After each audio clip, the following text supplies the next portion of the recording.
Hubo un momento en la historia en el que los ejércitos creyeron que la respuesta a todo era construir algo más grande. Si un tanque resistía un disparo, uno más pesado resistiría 10.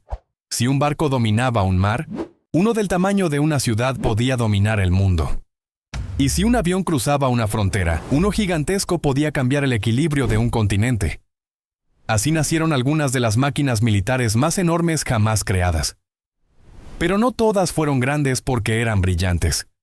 Algunas fueron grandes porque sus creadores estaban desesperados. Otras porque respondían a amenazas enormes. Y varias terminaron demostrando lo contrario de lo que prometían. Que el tamaño, llevado al extremo, puede convertirse en una debilidad. Estas no son simples máquinas. Son fortalezas flotantes, tanques imposibles, submarinos del tamaño de edificios, helicópteros capaces de cargar otros helicópteros, cañones que necesitaban ejércitos solo para funcionar, y drones que no destruyen nada, pero pueden verlo casi todo. Cada una nació de una pregunta peligrosa. ¿Qué pasa si construimos algo tan grande que nadie pueda detenerlo? Y la primera respuesta no está en tierra, está en el océano. El USS Gerald R. Ford no se siente como un barco. Un barco transporta personas o carga. Este portaaviones transporta poder. Es una base aérea completa que puede moverse por el planeta sin pedir permiso, sin depender de aeropuertos extranjeros y sin necesitar que nadie le preste territorio. Donde aparece, cambia el cálculo de todos los que están alrededor. Tiene más de 330 metros de largo, desplaza más de 100.000 toneladas y su cubierta de vuelo parece una pista construida sobre el mar. Dentro hay hangares, talleres, sistemas de defensa, centros de mando, reactores nucleares y una operación humana funcionando como una ciudad militar cerrada sobre sí misma. Puede transportar decenas de aeronaves y lanzarlas una tras otra con precisión.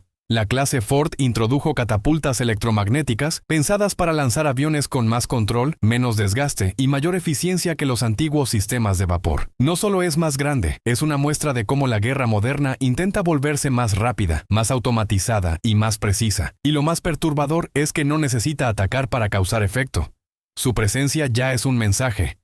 Si llega a una región, todos entienden que detrás de él no viene solo un barco, sino una red de aviones, escoltas, submarinos, satélites, radares y decisiones políticas. Pero mientras Estados Unidos convirtió el océano en una pista móvil, otra época intentó convertir la Tierra en una fortaleza con orugas. Y ahí la ambición empezó a rozar lo absurdo. El Panzer VIII Maus fue una idea que parece lógica durante unos segundos, hasta que uno piensa en las consecuencias. En plena Segunda Guerra Mundial, la idea era sencilla. Si el blindaje salva al tanque, más blindaje lo salvará todavía más. Bajo esa mentalidad nació el tanque más pesado jamás construido. Pesaba alrededor de 188 toneladas. Muchos puentes europeos no podían soportarlo. Transportarlo era una pesadilla. Moverlo por terrenos blandos podía convertirse en una trampa. Y su velocidad era tan baja que podía pasar de fortaleza a objetivo enorme. El Maus era tan grande que el mundo a su alrededor dejaba de estar preparado para él. Las carreteras, los puentes y los trenes no estaban hechos para mover algo así. Incluso atravesar ríos se volvió una operación extraña. Podía avanzar por el lecho del río, bajo el agua, usando un sistema de respiración especial. Eso suena impresionante, hasta que entiendes lo que revela. Un tanque está diseñado para moverse, adaptarse y reaccionar. Pero el Maus exigía que todo se planeara alrededor de él. En vez de adaptarse al campo de batalla, obligaba al campo de batalla a adaptarse a su tamaño. Solo se construyeron prototipos. Nunca cambió el curso de nada. Pero el Maus no fue el límite. Cuando la superficie se volvió demasiado pequeña para estas ambiciones, los gigantes bajaron al fondo del mar. El submarino clase Typhoon fue una criatura nacida de la Guerra Fría. No fue diseñado para ser visto ni para desfilar. Fue construido para desaparecer bajo el océano llevando una amenaza tan grande que su sola existencia podía alterar las decisiones de países enteros. Medía más de 170 metros de largo y desplazaba alrededor de 48.000 toneladas bajo el agua. Para un submarino esas cifras suenan casi irreales. Era una ciudad secreta bajo el hielo, construida para patrullar durante meses y permanecer oculta en las zonas más frías y remotas del planeta. Su misión era simple y aterradora: sobrevivir el tiempo suficiente para responder. No estaba hecho para ganar una batalla convencional, sino para asegurar que, si el peor escenario llegaba, habría una respuesta. Por eso llevaba misiles balísticos de largo alcance y espacio para una tripulación que debía vivir encerrada durante meses. Imagina vivir bajo el océano sabiendo que tu nave no fue creada para una batalla visible, sino para formar parte de un juego de presión psicológica mundial. Con el tiempo, la mayoría fueron retirados o desmantelados. El último gran símbolo, el Dmitry Donskoy, terminó su servicio después de décadas, y con él se cerró una era en la que el miedo se medía en toneladas de acero bajo el agua. Pero no todos los gigantes fueron creados para esconderse. Algunos fueron diseñados para aparecer de golpe, haciendo tanto ruido que era imposible ignorarlos. El SUBR es el hovercraft militar más grande del mundo, y su función es directa: llevar tropas, vehículos o tanques desde el mar hasta tierra, sin detenerse como lo haría una embarcación normal. No necesita una playa perfecta ni una costa cómoda. Llega sobre un colchón de aire, atraviesa el agua, sube a la costa y descarga su contenido antes de que el enemigo termine de procesar lo que está viendo. Su tamaño impresiona, pero su velocidad lo hace más extraño todavía. Para una máquina capaz de transportar vehículos pesados, moverse casi como una lancha rápida es difícil de imaginar. En una operación anfibia cada segundo importa, y esa velocidad convierte al SUBR en una irrupción. Pero su ventaja tiene un precio. No es discreto. Su ruido es enorme. Levanta agua, polvo, arena y una presencia visual imposible de ocultar. No pretende infiltrarse. Pretende llegar rápido, fuerte y de forma tan repentina que el impacto inicial compense su falta de sutileza. Y en tierra firme, otro gigante resolvía un problema distinto: cómo llevar cargas imposibles a lugares donde ningún avión normal puede aterrizar. El Mi-26 es el helicóptero de producción más grande y poderoso jamás construido. Su rotor principal supera la envergadura de muchos aviones comerciales pequeños. Puede levantar vehículos, maquinaria, suministros, equipos enteros e incluso otros helicópteros dañados. Eso último parece absurdo. Un helicóptero cargando otro helicóptero. Pero ahí está su valor. En regiones remotas, montañas, bosques, zonas heladas o lugares donde construir una pista es imposible, el Mi-26 puede hacer lo que una carretera no puede y lo que un avión no logra. Pero la historia de las máquinas militares gigantes también tiene un lado más oscuro. El de los proyectos tan enormes que empezaron a parecer menos una solución y más un monumento a la obsesión. El Schwerer Gustav fue uno de los cañones más descomunales jamás usados en combate. No era un cañón normal. Era una estructura ferroviaria gigantesca, tan pesada que necesitaba vías especiales, una preparación enorme y miles de personas para operar, transportar y proteger todo el sistema. Su propósito era destruir fortificaciones que parecían intocables. Disparaba proyectiles gigantescos capaces de penetrar capas enormes de concreto y tierra. Sobre el papel era aterrador. Pero en la práctica, cada disparo venía acompañado de una realidad incómoda. Moverlo era dificilísimo, montarlo tomaba demasiado tiempo y protegerlo exigía recursos enormes.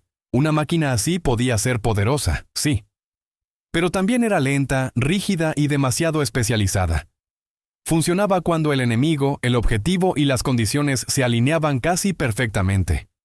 Y eso en una guerra real ocurre mucho menos de lo que los ingenieros quisieran. Y si el Gustav fue el exceso convertido en cañón, el Yamato fue el exceso convertido en barco. Japón construyó el Yamato como el acorazado más pesado y poderoso de su era. La idea era crear un buque tan blindado, armado e imponente que pudiera superar a enemigos más numerosos por pura superioridad individual. Si no puedes construir tantos barcos como tu rival, construye uno que valga por muchos. Pero el mundo ya estaba cambiando. La Segunda Guerra Mundial estaba demostrando que el dominio naval ya no dependía solo de acorazados gigantes enfrentándose con cañones enormes. Los aviones, los portaaviones y los ataques desde el aire estaban transformando la guerra en el mar.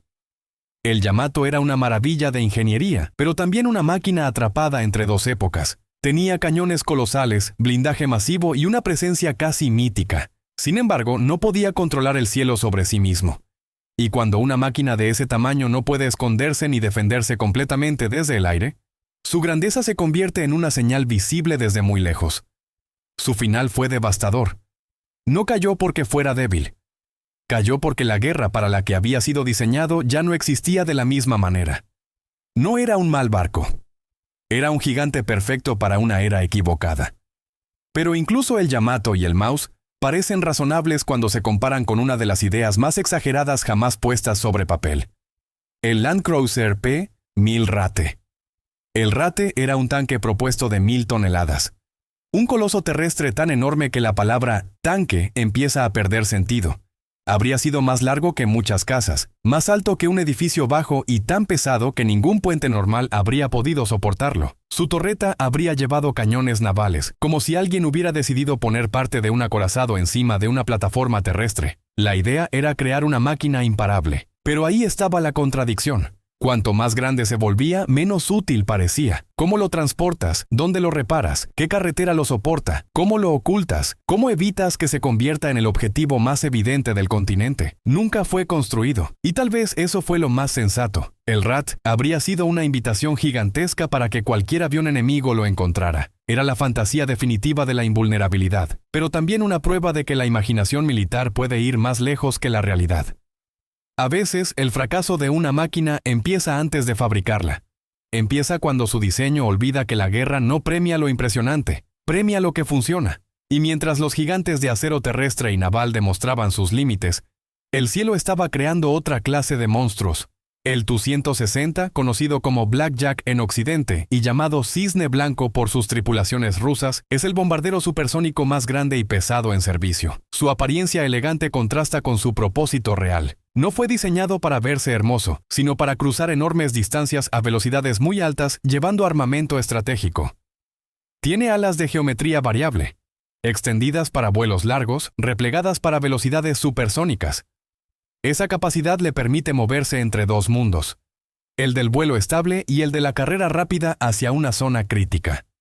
Pero antes de ese bombardero, la Unión Soviética ya había construido otro avión gigante para un problema muy específico: defender un territorio demasiado grande para ser vigilado con cazas normales. El Tu-128 fue el caza más grande que llegó a entrar en servicio operativo. Pero llamarlo caza puede engañar. No estaba pensado para duelos espectaculares ni combates cerrados. Era una plataforma de interceptación de largo alcance.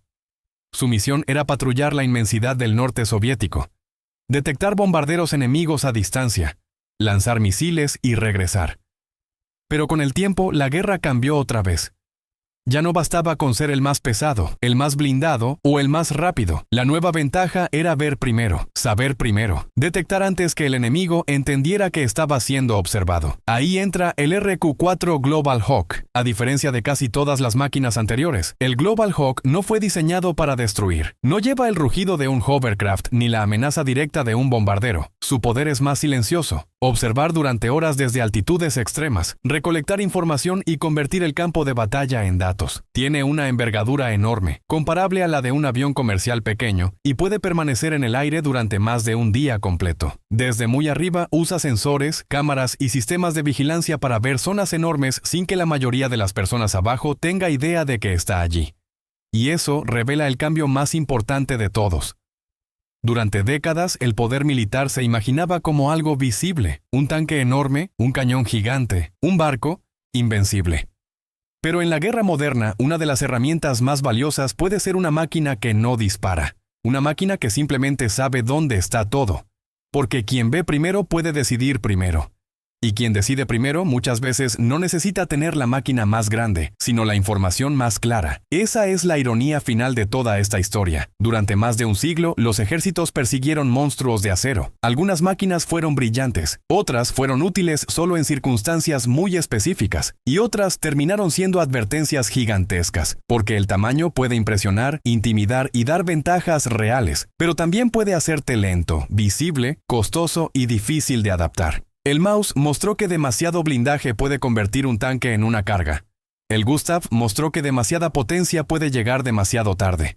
El Yamato mostró que una máquina perfecta puede quedar atrapada en la guerra equivocada. El Rate mostró que algunas ideas son tan grandes que solo funcionan en la imaginación. Y el Global Hawk mostró que, en el mundo moderno, el verdadero gigante quizá no sea el que más pesa, sino el que más información controla. Al final, estas máquinas no hablan solo de guerra. Hablan del miedo de cada época. La Segunda Guerra Mundial construyó monstruos de acero porque creía en la fuerza bruta.